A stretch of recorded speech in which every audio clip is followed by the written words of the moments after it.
retired U.S. Marine Gunnery Sergeant Jessie Jane Duff, who also served as co-chair for the Advisory Board Veterans for Trump.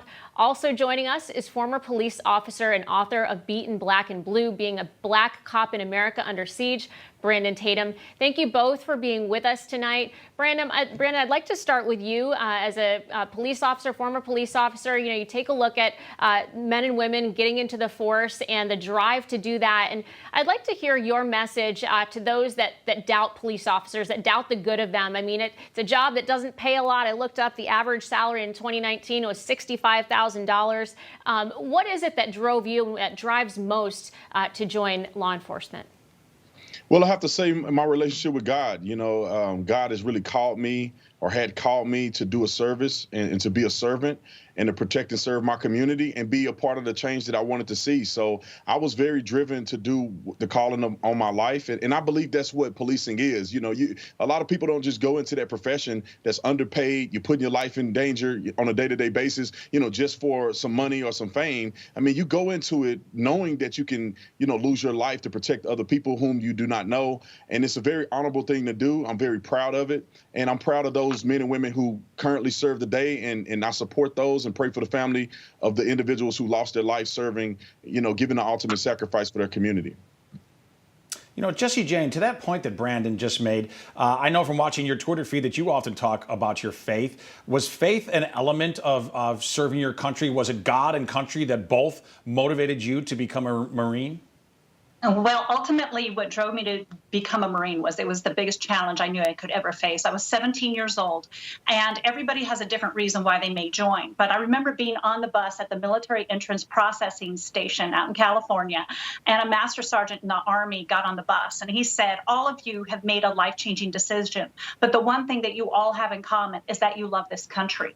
And I never forgot that. Here I was so young, I didn't even have a driver's license. When you ask about my faith, I will say this. I was baptized and confirmed on active duty in the United States Marine Corps. In fact, when I was confirmed, it was in Japan with an Okinawan bishop. So it was quite fascinating for me to see the world. And yes, my faith instilled in me while I was in boot camp. I will tell you, the one time you had peace was when you went to Mass on Sunday. Other than that, you were getting yelled at quite a bit. So faith really drove me and held me steady. But ultimately, each and every person who joins loves this country. Without a doubt, it's not the college money. It's not the desire to just leave home. You have to love this country to want to do this and to sacrifice that time and commitment to fulfill it. Jessie Jane, I want to ask you about this. President Trump issued a statement today in regards to Memorial Day, and he said, we owe all that we are and everything we ever hope to be to these unrivaled heroes. Their memory and their legacy is immortal. Our loyalty to them and to their families is eternal and everlasting. Contrast that with what we saw from Vice President Harris enjoy the long weekend. And it's obviously very different. Somebody asked me once recently, what's your perception as to the relationship with the Biden administration and the military versus the Trump administration? And I said, you know, that's a question I really can't answer. So I'm curious, Jessie, what your perception is as a veteran, as well as those who also serve. Well, watching the Obama-Biden administration decimate the military, defund it essentially due to sequestration, the Marine Corps and the Army were graded as weak in our readiness capabilities due to the lack of our capability to ensure our equipment was up and running alone. Here came President Trump and restored the military. He gave a pay raise that we hadn't seen in over a decade. President Trump instilled the pride of service. He ensured that every member felt that they were of value, and it was resonating across the ranks.